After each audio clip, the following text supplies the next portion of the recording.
नमस्कार दोस्तों, जय माता दी। आज मैं आपको कार्तिक स्नान की कहानी सुनाने जा रही हूँ। बहुत समय पहले की बात है। एक गांव में एक बुजुर्ग बाबा रहते थे। उनकी दो बहुएं भी थीं। घर का सारा कामकाज दोनों बहुएं मिलकर कर लेती। एक बार जब कार्तिक का महीना आया तो ससुर जी ने अपनी बड़ी बहू से कहा, बहू, कार्तिक का महीना आ गया है और मैं कार्तिक स्नान करना चाहता हूँ, इसीलिए तुम सुबह जल्दी उठकर मेरा सारा काम कर देना। लेकिन बड़ी बहू ने मना कर दिया और कहा, अपनी छोटी बहू से कह दो, वह कर देगी। फिर ससुर जी छोटी बहू के पास गए और छोटी बहू से कहे, बहू, मैं कार्तिक स्नान करना चाहता हूँ। छोटी बहू बहुत ही सीधी साधी थी।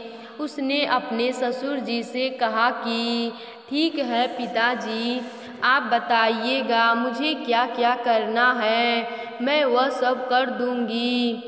तब ससुर जी ने कहा, ज़्यादा कुछ नहीं करना है बहू, बस रोज नहाने के लिए कुएं से पानी भर देना, मेरी धोती धोकर सुखा देना और दोपहर का खाना बनाकर रख देना। छोटी बहू रोज सुबह उठती, पानी भरकर रख देती, जिससे कि ससुर जी स्नान कर लेते। फिर धोती धोकर डाल देती थी और ससुर जी को दोपहर में गरम गरम खाना बनाकर खिला देती थी। जब छोटी बहू ससुर जी की धोती सुखाती तब उसमें से जो पानी की बूंदें गिरती वह मोती बन जाती।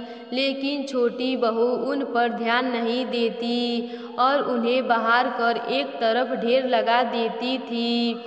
इसी तरह कार्तिक का महीना खत्म होने को आया। ससुर जी ने छोटी बहू से कहा कि मैं कार्तिक खत्म होने से पहले ब्राह्मण को भोजन कराना चाहता हूँ। छोटी बहू ने कहा कि ठीक है पिताजी, मैं खाना बना दूंगी, आप ब्राह्मणों को बुला लाइए। छोटी बहू ने सब खाना तैयार कर लिया। फिर ससुर जी से कहा, आप ब्राह्मणों को भोजन करा दीजिए, मैं खाना तैयार कर दी हूँ। छोटी बहू यह कहकर खेत पर चली गई। छोटी बहू वहाँ चिड़ियों को देखकर सोचती है कि पिताजी कार्तिक महीने में ब्राह्मणों को भोजन करा रहे हैं और इन चिड़ियों को एक दाना भी नहीं डाल रहे हैं। वह कहती है कि राम जी की चिड़िया, राम जी का खेत, खा लो चिड़िया भर भर पेट। यही बात कहते कहते छोटी बहू वहीं पर सो जाती है। चिड़िया दाना चुनती हैं, लेकिन जो दाने जमीन पर गिरते हैं वह हीरे मोती बन जाते हैं। पास में बड़े भाई का खेत था। बड़े भाई ने देखा कि छोटे भाई के खेत में हीरे मोती कैसे आए। यह सब सोचकर वह अपने पिताजी के पास गया और पिताजी से पूछा कि पिताजी, इसका क्या मतलब है।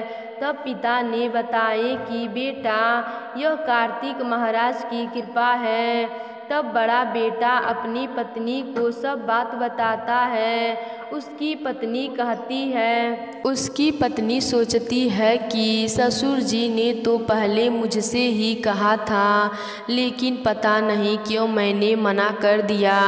अगर मैंने मना नहीं किया होता तो यह सारा धन हमें मिलता, कार्तिक महाराज की कृपा हम पर होती। वह सोचती कि अगले साल मैं ससुर जी का सब काम करूंगी। उसने 1 साल तक इंतजार किया। जब कार्तिक का महीना आया तो बड़ी बहू ने ससुर जी से कहा कि पिताजी, आप इस बार कार्तिक स्नान नहीं करेंगे। ससुर जी ने कहा, नहीं बहू, अब तो मैं बूढ़ा हो गया हूँ, अब मुझसे स्नान नहीं होगा। अब बड़ी बहू ने गुस्से से कहा, अपनी छोटी बहू को तो धनवान बना दिया, जब मेरी बारी आई तो बूढ़े हो गए। पिताजी, आपको तो कार्तिक स्नान करना ही होगा। हार मानकर ससुर जी स्नान करने के लिए तैयार हो गए। बड़ी बहू लालच में ससुर जी का बहुत ख्याल रखा, सारा काम समय पर करती। कार्तिक का महीना खत्म होने वाला था। बड़ी बहू ससुर जी से कहा, एक ब्राह्मण को न्योता भिजवाइएगा। फिर वह खाना तैयार करके खेत पर चली गई। जैसे ही उसके खेत में कोई चिड़िया दाना चुगने आती, वह उसे मारकर भगा देती। शाम हो गया, लेकिन उसके खेत में हीरे मोती नहीं मिले। तब वह गुस्से से ससुर जी के पास आई और उससे पूछा, मेरे साथ ऐसा क्या हुआ? तब ससुर जी ने कहा, तूने तो लालच में मेरी सेवा की थी, जबकि छोटी बहू ने विश्वास भाव से। इसीलिए छोटी बहू को कार्तिक महाराज का कृपा प्राप्त हुआ, तुम्हें उनकी कृपा नहीं मिली। हे कार्तिक के देव, जैसे कृपा आपने छोटी बहू पर की, वैसे ही अपनी सभी भक्तों पर अपनी कृपा बनाए रखना। तो बोलिए कार्तिक महाराज की जय, विष्णु भगवान की जय।